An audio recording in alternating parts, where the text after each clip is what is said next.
Hey guys, and welcome to another warship model review with me, Commander Wolfman. Well guys, we've done USS Nautilus and we've done USS Curry Truck. Both models were okay, both models were pretty good to build. Now it's time for me to discuss with you the final model of this trio of warships which I have been building over the last couple of weeks. So without further ado, ladies and gentlemen, boys and girls, I give you USS Boston, lead ship of the Boston class of guided missile cruisers for the US Navy. So, before we dig into USS Boston's history and bits and pieces, guys, just want to give everybody a quick clarification on things. Next week will be probably the last update for USS Chicago, and for reasons obviously I'll explain in that video.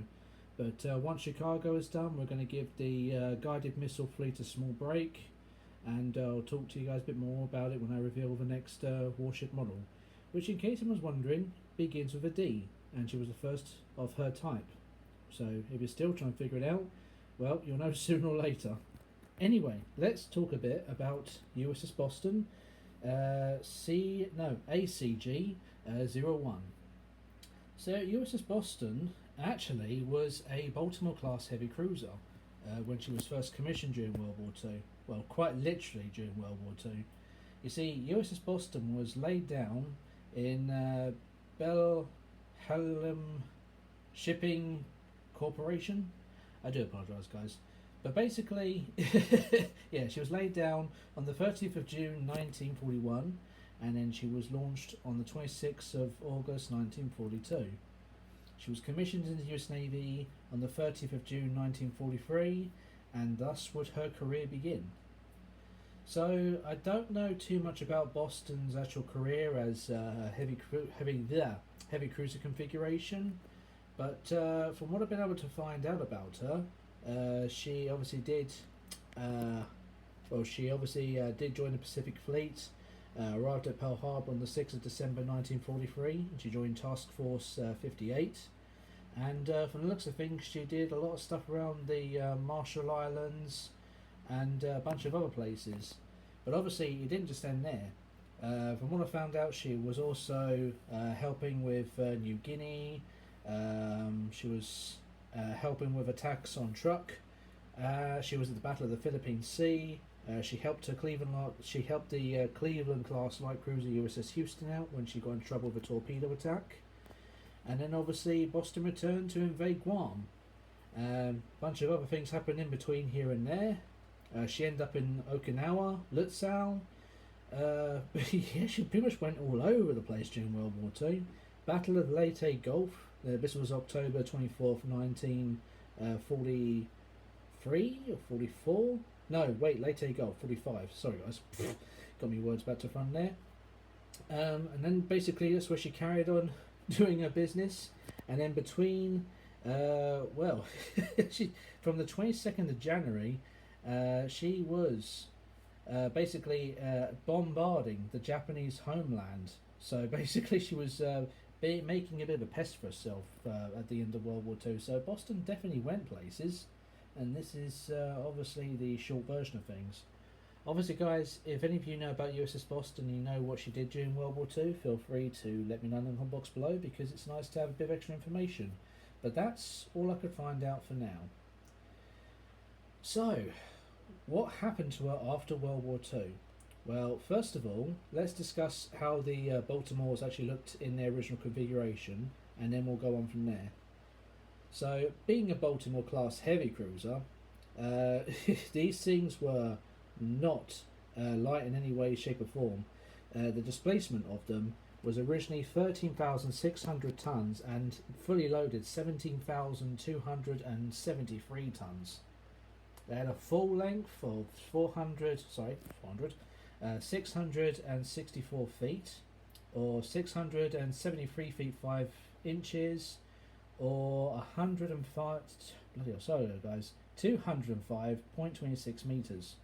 They had a beam of 70 feet 10 inches, which is 21.59 meters. And ironically, this particular bit of information tells me the height of the mast, 112 feet 10 inches, which is 34.39 meters. And their draft was 26 feet 10 inches, which is 8.18 meters. Now, we'll talk a bit more about obviously Boston's upgrades and bits in a minute, but when she was first built, just like the rest of the Baltimores, they had an installed propulsion power of 4 Babcock and Wilcox boilers, which could produce 120,000 shaft horsepower, or 89,000 kilowatts of power, and a propulsion of 4 screws, 4 steam turbine sets, and they could produce a top speed of 33 knots, which is 38 miles per hour. So Boston, you're getting a speeding ticket. They did have 2 lifeboats. They had a crew complement of 1,085 sailors, plus 61 enlisted officers and men, and that basically concludes that for now. When the Baltimores were first created, they had 3 triple-barreled 8-inch guns, and these would be 2 forward and 1 aft. They had 6 twin 5-inch double-barreled guns, and these ones you guys can see here, but they have a few more of them in places. They'd also have 12 quad Bofors 44mm anti-machine guns, and 24 single Oerlikon 20mm cannons to go with it. And also, when they were originally built, their armour. So the belt armour on these things was anywhere between 4 to 6 inches, which isn't too strong, but again, they're heavy cruisers, so able to withstand light cruise and destroyer attacks, possibly. So 4 to 6 inches, which is basically 102 to 152 millimeters. The deck, 2.5 inches, which is 64 millimeters. Turrets were 1.5 to 8 inches, or 38 to 103 millimeters. The barbettes were 6.3 inches, or 160 millimeters. The conning tower was 6.5 inches, or 165 millimeters. And the bulkheads were 6 inches, or 152 millimeters. Now, obviously on Boston here, she doesn't carry them now in this configuration, but when they were first launched, they had 2 aircraft catapult launchers, and obviously later on these 2 catapult launchers would get replaced by a helipad, which I don't believe my model has actually got on this one, so yeah, go figure on that one. Anyway, so what happened to Boston after World War II, I hear you guys ask? Well, it didn't end for Boston, not straight away anyway. First of all, she was decommissioned on the 29th of October 1946, and then she was left in the reserve fleet. Then later on, after numerous tests were done on USS, I do believe it was Mississippi, one of the New Mexico class battleships, where they tested these sort of type of missile launchers onto her. Once testing was thoroughly completed, they were able to go to the next step and build a, well, semi-guided missile heavy cruiser. So what happened is, they put her into, obviously, refit, and after refit she was recommissioned on the 1st of November 1955, and her journey would begin as a guided missile cruiser. So, just to give you guys a bit of clarification on what they've basically done, most of the bow of the Boston was pretty much all the same as it has, as you can see before the refit, but obviously after the refit they upgraded things in the bridge and the control towers. Obviously the radars would have upgrades, control systems would have upgrades. The Baltimores did have 2 smokestacks. This got trunked into one, so there's 1 smokestack instead. And then they basically gutted the back end of these ships, took off all the old equipment and replaced it with 2 sets of missile launchers plus the equipment to help guide them and all that business. Speaking of missile launchers, let me talk to you guys a bit about them. So after the refit, she still would retain, obviously as you can see, the 2 5-inch 200mm 50 caliber main barrel guns, but instead of having a large number of the 5-inch, she'd carry 5 5-inch dual purpose 130mm 38 caliber guns, and obviously one would still be mounted there, and then you have 2 per side. She'd also have 6 dual 3-inch 76mm 50 caliber anti-aircraft guns. Now I'm not gonna lie to you guys, I'm not entirely sure where they are in this model kit, but something tells me it's where these anti-aircraft guns could be. I'm actually not too sure, guys, so don't quote me on that one. But the missiles. So we have 2 twin rail Terra SAM anti-aircraft missile launchers. These things were a nasty threat when they were first developed. Apparently, the number these that the Boston and her sister could carry was 144. So that's a lot of missile power. Very, very dangerous. Speaking of which, as I said before, Boston was not on her own when it comes to this class of warship. She did have a sister, which was USS Canberra. I think, if I'm not mistaken, now do quote me if I'm wrong about this, guys, but I think Canberra was USS Pittsburgh at one point or time or another. I could be wrong about that, but that's just something that just comes to my mind. Anyway, that's basically after the refit and all that business was done. Which brings us on to the next piece of history. What happened to Boston after the refit? Well, obviously, after being reclassified to CAG, she did all sorts of things. So, the major thing that stands out for me is she was in the Vietnam War, and she was there from April 1967, and she was there at in the Panama Canal, and she was in the 7th Fleet. She helped in part of the gunfire support for the task units 77.89 and Sea Dragon operation as well off the north of Vietnam. So that's the bits that stand out for me. As for everything else, guys, I'm not entirely sure because I've done some research in USS Boston, but I don't know too much about her history between various things. Which brings us on to the next subject. Baz, why did you get your hands on USS Boston in the first place? You don't really bother with modern warships as a whole. So what got you into getting Boston in the first place, and obviously where's it going to lead? So this is not going to be the last time you guys see guided missile warships onto the channel, guys. As a matter of fact, you can blame USS Ticonderoga for this. Yes. So when I was building up USS Ticonderoga, I kept on thinking about that particular number on her. You know, the numbers, here we go, 47, that was it. And I kept thinking to myself, what does the 47 actually mean entirely? And then obviously when I did some research, it turns out that it stands for the 47th ship of that type of warship for the US Navy. It's kind of like the battleships. Obviously USS Texas and USS Maine were technically 01 and 02.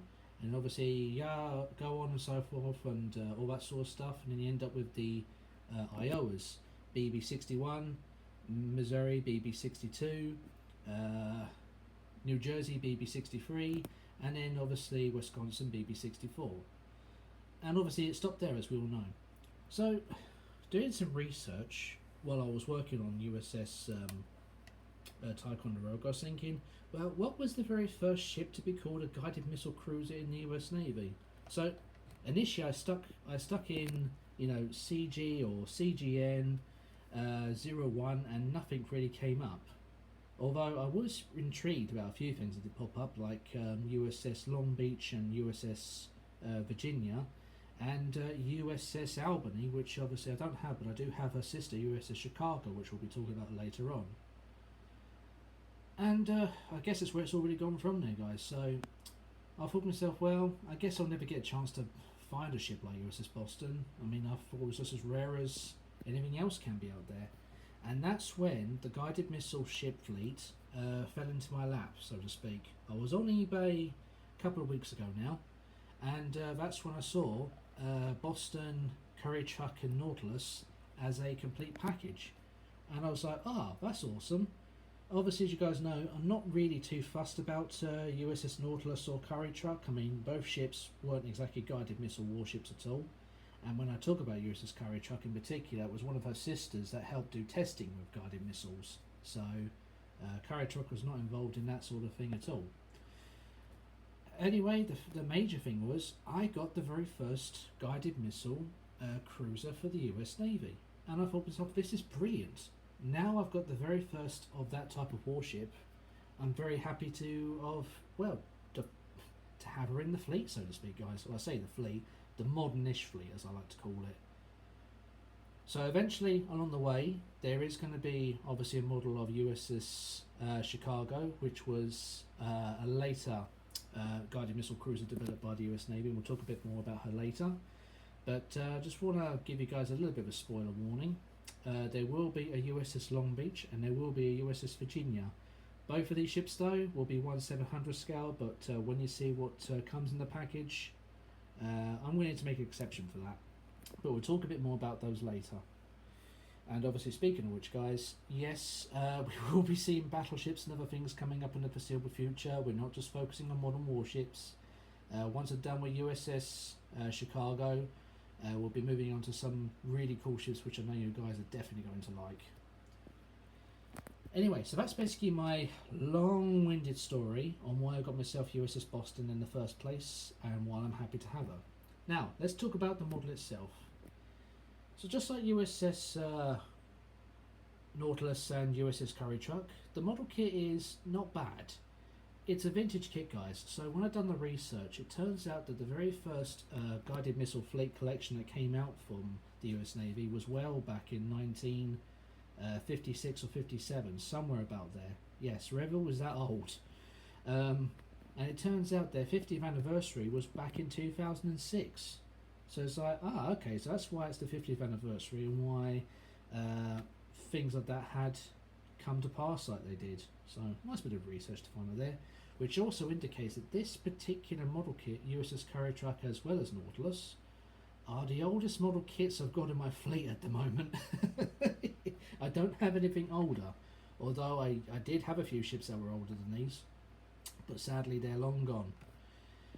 Anyway, so putting them together, no fuss is really to explain. A little bit of flash here and there, but these are older kits, guys. Now, you're going to have some ugliness with some of these older kits. These are obviously all made from, older moulds. So people had to manually make these. And I was told by my granddad back in the day that after 50 usages of each mould, they slowly start deteriorating. And then obviously it would get some ugly kits a bit later on as things went on. But for this particular kit, she is fantastic. Little to no flash at all. Everything went together well. She's got some lovely detail to her. The entire model is made of plastic, in case you guys are wondering. So the radio towers, all that lot, that's all non-photo etch. It's all plastic. Some areas probably could benefit from some photo etch parts, but the problem is, guys, it's an older kit. No one's doing photo etch for this sort of model kit, and I don't think any model companies are building USS Boston in the foreseeable future either, so I wouldn't get my hopes up on somebody doing another build of her. But nevertheless, guys, I do mention this, and I will say this: if you can get your hands on the guided missile fleet like I've got, I would recommend it, because you do get some unique ships in the collection. And obviously you get the first of one type of kit, which obviously USS Nautilus was. She was the first of the nuclear powered ships ever to be built. And then obviously you also get the very first guided missile warship to go with that. And then obviously it's a seaplane tender to, I guess, to fit the bill. But that's it's a good set of kits, guys. I'm not going to complain about them. So before we end this video, I might as well share with you guys the paint scheme for USS Boston, and then we'll call it quits from there. So Boston's grey is a grey which originally it wasn't actually going to go for, but it kind of stuck with me while I was using it. So the grey in question I used is this one right here. This is Tamiya's XF54 Dark Sea Grey. But to be honest with you, it's not really a dark sea grey, it's more of a light sea grey. But the point is, it works, and I was happy to use it. So that grey was used for the hull, the bridge, everything that's in grey, that's what that grey covers. The dark sea grey I did use is covering the main, not the main deck, all the other decks that go across USS Boston. The wooden deck for the main deck itself is this one here, which is matte 88. So I used that for the wooden deck. The blue is matte 104, and I used that on the tops of the turrets. Originally I did use it on the bowsprit, but it didn't work out for me. I didn't like the look of it, so I repainted it in dark sea grey. And then the rest of the colours are pretty simple. So shining silver for any silver bits, matte black for all the black bits, and yeah, that's basically really what I have to say there. Oh, and obviously a flat white for the missiles as well. And the lifeboats, for the insides of them at least, I used a oak wood colour to indicate that the inside of those lifeboats are made of obviously wood. Same with the launches, the decks inside there are oak coloured to indicate the wooden planking and bits and pieces, just to give a bit of depth and detail, because obviously there isn't much to them. They are older lifeboat kits, so they a bit rough around the edges, but nothing to really complain about, guys. Anyway, that pretty much concludes my model build on USS Boston, guys. I want to thank you all for watching, and I hope you've enjoyed all the information I've given you. As I say, stand by for USS Chicago, because there'll be one more review, as I've explained in that video, before obviously we talk about the model as a whole. Anyway, guys, that's it for now. Thank you all for watching. I hope you've enjoyed this video. I'll see you all in the next model build. In the meantime, have a nice weekend, have a nice weekend. Look after yourselves and take care. Ta-ta for now.